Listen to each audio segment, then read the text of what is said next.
Microsoft Excel practical question number 10। Question পেপারটা আমি তোমাদেরকে পাঠিয়ে দিয়েছি। এবার আমি এই প্রশ্নটা প্রথম অংশ অর্থাৎ এ অংশটা সলভ করে দেখাবো। প্রথম অংশে আমি ডিএ নির্ণয় করা, এইচআরএ নির্ণয় করা, পিএফ বা প্রভিডেন্ট ফান্ড নির্ণয় করা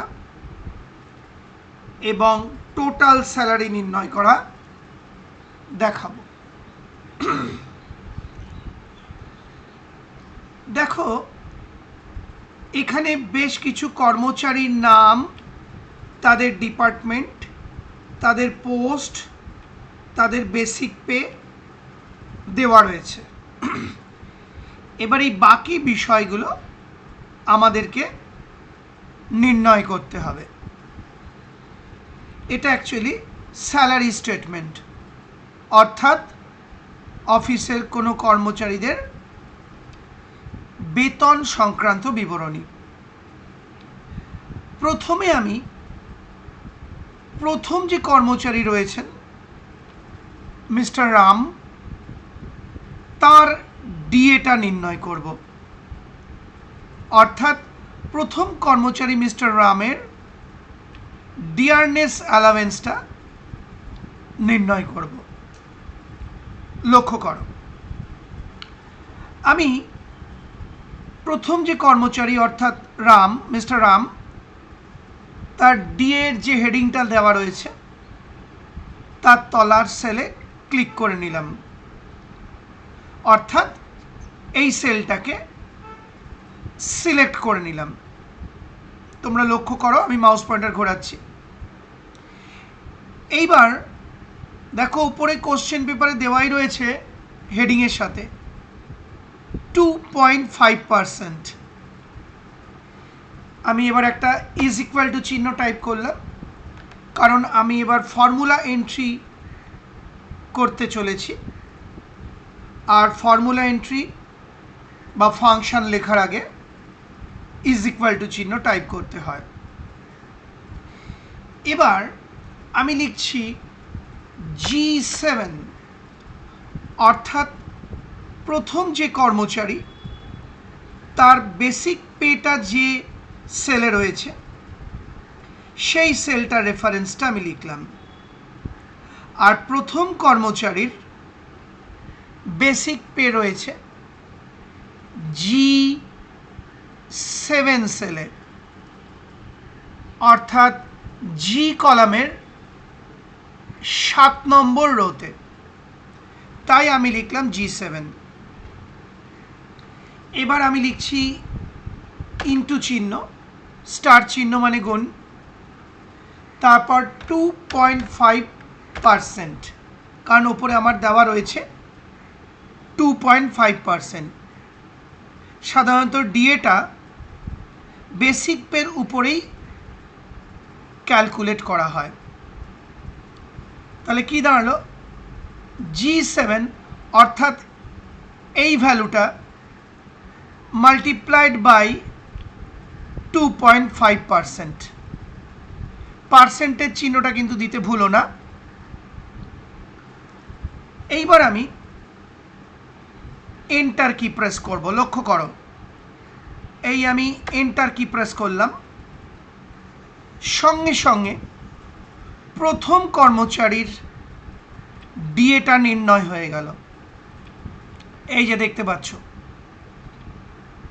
এবার আমি আবার এই সেলটাকে ক্লিক করলাম যেখানে ডিএটা নির্ণয় হয়েছে। মাউস পয়েন্টারটা এই ছোট্ট স্পটে টাচ করছি, সঙ্গে সঙ্গে অটোফিল হ্যান্ডেল চলে এলো। এবার আমি যতখানি দরকার ততখানি ড্র্যাগ করব। লক্ষ্য করো, এই আমি মাউসের লেফট বাটনটা প্রেস করলাম, এবার ড্র্যাগ করছি বা টানছি যতখানি আমার দরকার, এই অবধি আমার দরকার, ড্র্যাগ করে নিলাম। নিয়ে এবার আমি মাউসের লেফট বাটনটাকে রিলিজ করে দেবো বা ছেড়ে দেবো। এই ছেড়ে দিলাম, সঙ্গে সঙ্গে দেখো বাকি সমস্ত কর্মচারীর ডিএ নির্ণয় হয়ে গেল। তার মানে এখানে যে আমি ফর্মুলাটা লিখেছিলাম সেই ফর্মুলাটা বাকি কর্মচারীদের ওপর প্রয়োগ হয়ে গেল বা অ্যাপ্লাই হয়ে গেল।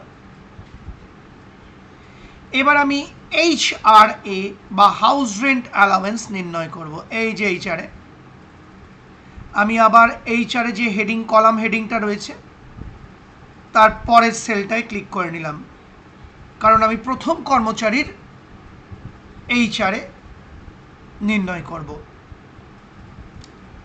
আবার আমি টাইপ করছি ইজ ইকুয়াল টু, এবার আবার লিখলাম আমি G7, অর্থাৎ প্রথম কর্মচারীর বেসিক পেটা যে সেলে রয়েছে সেই সেলটা রেফারেন্স লিখলাম।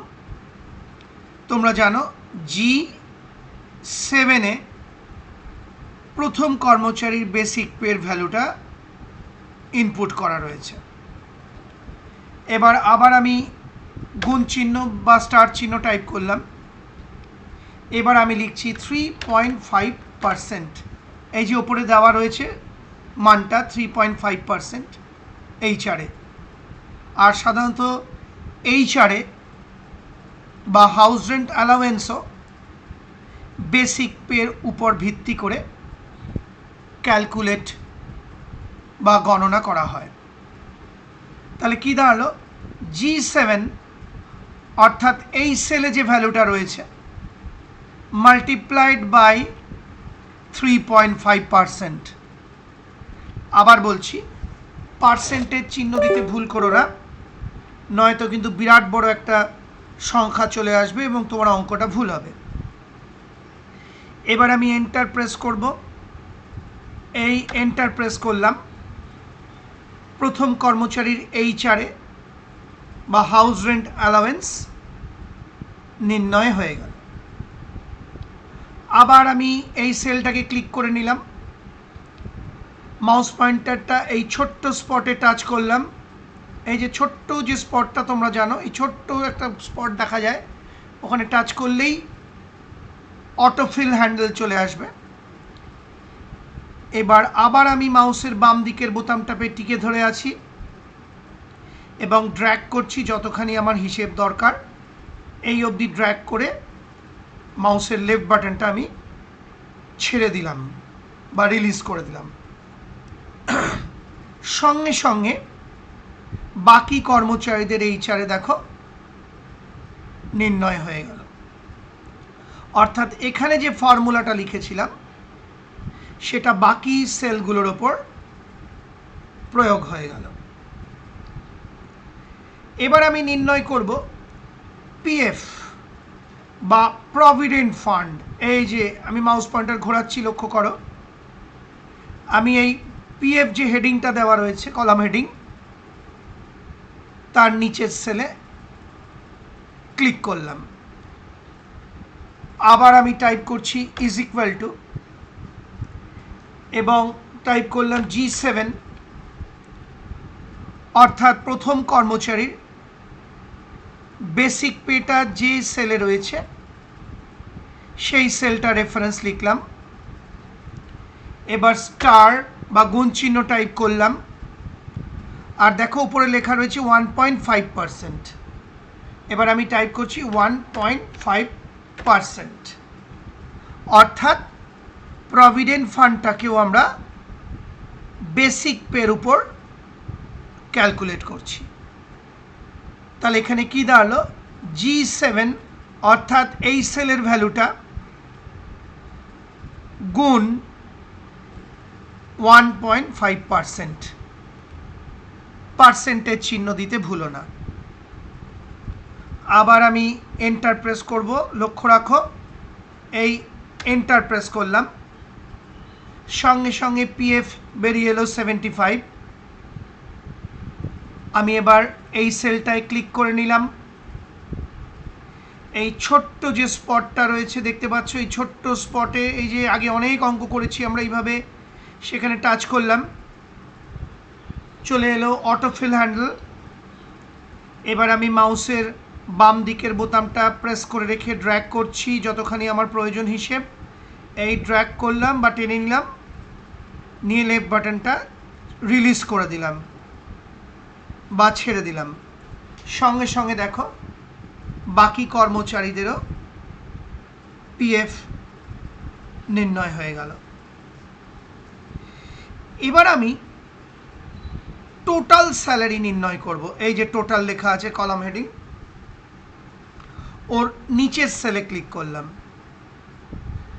টোটাল স্যালারি নির্ণয় করার সময় আমাকে এই বেসিক পে, ডিএ আর এইচআর এ যোগ করতে হবে এবং সেই যোগফল থেকে পিএফ এর ভ্যালুটা মাইনাস করতে হবে বা বিয়োগ করতে হবে। আবার বলছি, টোটাল স্যালারি নির্ণয় করার সময় বেসিক পে, ডিএ, এইচআরএ এই তিনটে বিষয়কে যোগ করতে হবে এবং সেই যোগফল থেকে পিএফ এর ভ্যালুটা বিয়োগ করতে হবে বা মাইনাস করতে হবে, তাহলে নির্ণয় হবে টোটাল স্যালারি। এবার আমি এই যে কলাম হেডিং দেওয়া রয়েছে টোটাল, অর্থাৎ টোটাল স্যালারি, তার নিচের সেলে ক্লিক করলাম। এবার দেখো আমি আবার টাইপ করলাম ইজ ইকুয়াল টু, একটা ফার্স্ট ব্র্যাকেট স্টার্ট করে নিলাম। এবার আমি লিখছি G7 plus H7 plus I7, অর্থাৎ G7 যে ভ্যালুটা রয়েছে মানে বেসিক পে প্রথম কর্মচারীর, তার সাথে যোগ করছি H7, অর্থাৎ H7 অর্থাৎ প্রথম কর্মচারীর ডি এর মানটা যে সেলে রয়েছে তার সাথে যোগ করছি I7, অর্থাৎ এই সেলটার ভ্যালু। তার মানে প্রথম কর্মচারীর এইচআর এর ভ্যালুটা যে সেলে রয়েছে সেটা হচ্ছে I7। এটা কিন্তু I1 ভেবো না। এবার আমি ব্র্যাকেট যেটা স্টার্ট করেছিলাম বা ওপেন করেছিলাম সেটা ক্লোজ করে দিলাম। তারপর একটা মাইনাস চিহ্ন টাইপ করলাম, কিবোর্ডে যেটা ড্যাশ চিহ্ন সেটাই এখানে মাইনাস চিহ্ন হিসেবে ব্যবহার হবে, কারণ সামনে ইজ ইকুয়াল টু দেওয়া রয়েছে, অর্থাৎ ফর্মুলা এন্ট্রি টাইপ করা হচ্ছে। এবার আমি লিখছি J7, অর্থাৎ পিএফ এর ভ্যালুটা যে সেলে রয়েছে তার রেফারেন্সটা টাইপ করলাম, সেটা হলো J7, অর্থাৎ যে কলামের 7 নম্বর রো, মানে প্রথম কর্মচারীর পিএফটা যে সেলে রয়েছে সেই সেলের রেফারেন্সটা বা অ্যাড্রেসটা টাইপ করলাম আমি J7। এবার এন্টার কি প্রেস করব, লক্ষ্য রাখো। আচ্ছা, তার আগে বলে দিই, তার মানে এই তিনটে সেলের ভ্যালু যোগ হবে আর যোগফল থেকে J7 এর ভ্যালুটা মাইনাস হবে। এটা আমি মাইনাস দিয়ে রেখেছি, আশা করি বুঝতে পেরেছ। এবার আমি এন্টার কি প্রেস করব। এই এন্টার কি প্রেস করলাম, সঙ্গে সঙ্গে দেখো টোটাল স্যালারি নির্ণয় হয়ে গেল প্রথম কর্মচারীর। এবার আমি এই সেলটাকে ক্লিক করলাম, অর্থাৎ যে সেলে টোটাল স্যালারি নির্ণয় হলো সিলেক্ট করলাম। আর এই ছোট্ট যে স্পটটা, এই যে আমি মাউস পয়েন্টার ঘোরাচ্ছি দেখো, এই যে এই ছোট্ট স্পটে টাচ করলাম। এবার আমি ড্র্যাগ করব যখনই আমার দরকার, এই ড্র্যাগ করছি করে যে অবধি আমার হিসেব প্রয়োজন সে অবধি ড্র্যাগ করে মাউসের লেফট বাটনটাকে রিলিজ করে দিলাম বা ছেড়ে দিলাম। এবার দেখো বাকি সমস্ত কর্মচারীদের টোটাল স্যালারি নির্ণয় হয়ে গেল। আশা করি বুঝতে পারলে। গ্রেড কি করে নির্ণয় করতে হয় আমি অনেক ভিডিওতে দেখিয়েছি, এর উত্তরটা আমি তোমাদের লিখে পাঠিয়ে দেব। আশা করি বুঝতে পারলে। সেই সঙ্গে আমার এই ভিডিওটি অর্থাৎ কোশ্চেন 10 এর প্রথম অংশটি বা এ অংশটি দেখিয়ে এবং বুঝিয়ে ভিডিওটি শেষ হলো।